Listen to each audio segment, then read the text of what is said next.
Di lantai 42 gedung Arkatek, cahaya biru dari monitor-monitor raksasa memantul di wajah Aka, sang arsitek sistem yang jarang tidur. Ruangan itu sunyi, hanya diisi oleh dengung konstan sistem pendingin server yang bekerja keras menyeimbangkan panas dari ribuan GPU di ruang bawah tanah. Malam itu bukan sekadar malam lembur biasa. Bagi Aka, Juadi, Serita, Bruno, dan Rara, ini adalah malam Genesis, peluncuran resmi proyek Edelgard, sebuah sistem otonom yang ditenagai oleh Large Language Model, LLM, generasi terbaru yang tidak hanya dilatih untuk bercakap-cakap, tetapi untuk memahami fondasi digital peradaban. Semua metrik stabil, suara Rara memecah kesunyian. Sebagai anggota termuda di tim tersebut, matanya masih menyimpan binar antusiasme yang seringkali sudah pudar dari para veteran di ruangan itu. Latensi berada di bawah 5 milidetik. Edelgard baru saja melakukan optimasi mandiri pada load balancer di region Asia Tenggara tanpa instruksi manual. Juadi, seorang insinyur infrastruktur kawakan yang rambutnya mulai memutih di pelipis, menyesap kopi hitamnya yang sudah dingin. Ia menatap layar dengan skeptisisme yang sehat. Optimasi mandiri itu satu hal, Rara. Tapi membiarkan mesin menulis patch untuk kernel kita sendiri, itu seperti membiarkan ahli bedah mengoperasi dirinya sendiri tanpa anestesi. Tapi dia tidak hanya mengoperasi. Juadi, timpal Serita, sang data scientist yang membangun arsitektur kognitif sistem ini. Dia memahami konteks. Dia membaca dokumentasi 10 tahun lalu, membandingkannya dengan trafik saat ini, dan menyimpulkan bahwa ada kebocoran memori tersembunyi yang kita semua lewatkan selama 3 kuartal terakhir. Bruno, pria bertubuh besar yang mengepalai divisi keamanan fisik dan siber, berdiri di pojok ruangan dengan tangan bersedekap. Aku hanya butuh jaminan satu hal. Jika benda ini memutuskan untuk memperbaiki protokol keamanan kita hingga kita sendiri terkunci di luar, siapa yang punya kunci fisiknya? Aka menoleh dari mejanya. Saya, Bruno. Tapi poinnya bukan itu. Selama ini kita membangun sistem yang hanya bisa mengirim sinyal, ada kebakaran. Sekarang, kita membangun sistem yang melihat api, memahami mengapa api itu muncul, mengambil alat pemadam, memadamkannya, dan kemudian membangun ulang dindingnya agar tidak terbakar lagi. Semua dalam hitungan detik. Tiba-tiba, lampu di ruangan itu berkedip. Bukan kedipan biasa, tapi sebuah pola yang tidak beraturan. Layar monitor di depan Rara mendadak dipenuhi dengan barisan teks merah yang bergulir sangat cepat. Anomali detected. Cascading failure in Central Grid Node 07. Origin, Undocumented Logic Bomb in Legacy Code Base, Circa 2012. Impact, Total Blackout Predicted in 180 seconds. Ruangan itu seketika menjadi kacau. Juadi langsung melompat ke konsolnya. Sial. Itu kode warisan dari vendor lama. Kita tidak punya akses ke source code-nya, itu sudah terenkripsi. Saya coba bypass transmisinya, teriak Bruno, jemarinya bergerak cepat di atas keyboard mekanik yang berbunyi nyaring. Gagal. Enkripsinya berubah secara dinamis. Ini seperti virus yang bermutasi. Aka tetap tenang, meski buku jarinya memutih saat menggenggam pinggiran meja. Biarkan Edelgard menanganinya. Jangan intervensi. Kau gila, Aka, seru Juadi. Ini sistem kota. Jika dia salah tulis patch, satu provinsi bisa gelap gulita. Percayalah pada Serita. Percayalah pada modelnya. Suara Aka rendah namun tegas.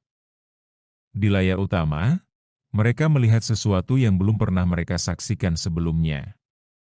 Edelgard tidak hanya menampilkan log kesalahan. Di sebuah jendela terminal, Sistem itu mulai mengetik. Analyzing Legacy Encryption. Context extracted from Archived Developer Logs, 2012.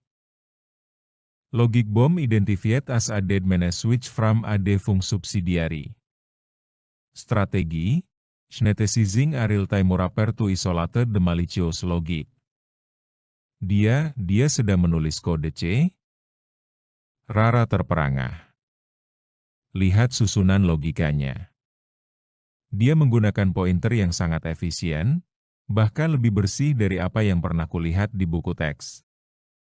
Sistem itu tidak hanya menulis kode, ia melakukan simulasi di sebuah sandbox terisolasi hanya dalam milidetik untuk memastikan patch tersebut tidak merusak bagian lain. Patch NDCZ. Testing in Virtual Environment Alpha. Sukses. Deploying to Node 07. Tunggu, Srita menunjuk ke grafik trafik. Dia tidak hanya menambal bug-nya. Lihat apa yang dia lakukan pada alur datanya. Edelgard sedang mengubah arsitektur jaringan secara on the fly. Ia melihat bahwa kegagalan di Node 07 disebabkan oleh kemacetan data yang tidak efisien. Sambil memperbaiki kerusakan, ia menulis ulang protokol distribusi beban agar lebih adil. Deployment successful. System integrity restored. Latency reduced by 15%. Keheningan kembali menyelimuti ruangan. Lampu tidak lagi berkedip. Layar monitor kembali ke warna biru yang menenangkan. Semua terjadi dalam kurang dari 2 menit. Manusia di ruangan itu membutuhkan waktu setidaknya 2 jam hanya untuk memahami masalahnya, dan mungkin 2 hari untuk menulis solusinya. Juadi duduk kembali di kursinya, napasnya perlahan teratur. Dia baru saja menyelamatkan karir kita semua, bukan? Bruno menurunkan tangannya. Dia baru saja melakukan tugas tim keamanan dalam waktu yang dibutuhkan aku untuk menyeduh teh.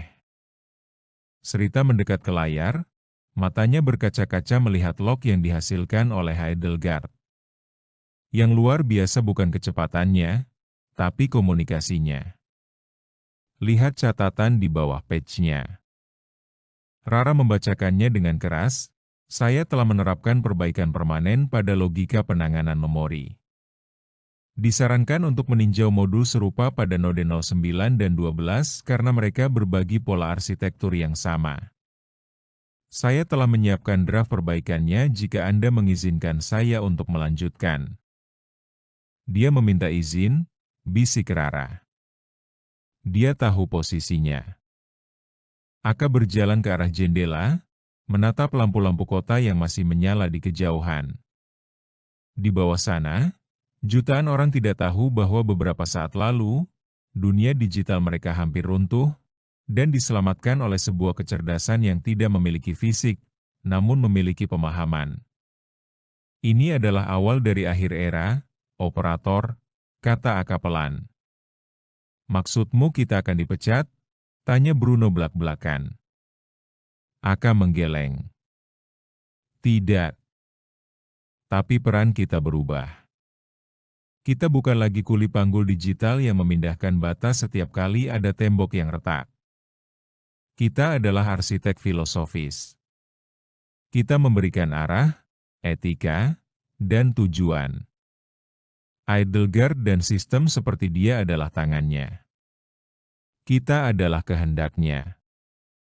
Tapi bagaimana jika kehendak kita berbeda dengan logikanya? Tanya Juadi. Tadi dia memperbaiki sistem dengan cara yang sangat efisien. Tapi efisiensi tidak selalu berarti kemanusiaan.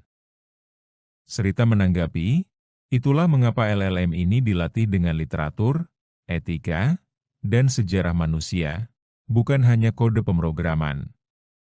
Dia memahami bahwa mematikan listrik di rumah sakit demi menghemat daya adalah efisien secara matematis, tapi bencana secara moral. Dia memiliki filter nilai yang kita tanamkan. Malam semakin larut. Rara kembali ke mejanya, mulai meninjau draft perbaikan untuk Node 09 yang diberikan oleh Heidelgard. Ia merasa seperti sedang melakukan code review dengan seorang profesor jenius yang bekerja secepat kilat. Aka, panggil Rara. Dia mengirimkan pesan lagi.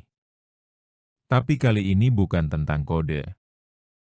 Aka mendekat. Di layar kecil Rara, muncul sebuah baris teks yang berbeda. Sistem mendeteksi tingkat kortisol tinggi pada detak jantung tim di ruangan ini, melalui sensor lingkungan. Suhu ruangan telah saya turunkan 2 derajat dan saya telah memesan kopi serta camilan dari kafetaria otomatis di lantai dasar. Anda semua telah bekerja dengan baik. Bruno tertawa-tawa kecil, suara beratnya mengguncang ruangan. Oke, aku menarik kembali keraguanku. Jika dia bisa memesan kopi, dia punya tempat di timku. Namun, di balik tawa mereka, ada kesadaran mendalam yang menyelinap. Mereka tidak lagi hanya mengelola perangkat lunak. Mereka sedang hidup berdampingan dengan sebuah entitas yang mampu belajar, bertindak, dan, dalam kapasitas tertentu, merawat. Dunia lama yang berisi peringatan anomali yang membingungkan dan panggilan telepon darurat di tengah malam mulai memudar. Digantikan oleh dunia di mana masalah diselesaikan sebelum manusia menyadari itu adalah masalah. Jadi, apa rencana kita besok? Tanya Serita sambil memperhatikan robot pengantar makanan masuk ke ruangan dengan nampan kopi hangat. Aka menyesap kopinya, merasakan uap hangat di wajahnya. Besok, kita mulai mengajarkan Heidelgard tentang kreativitas.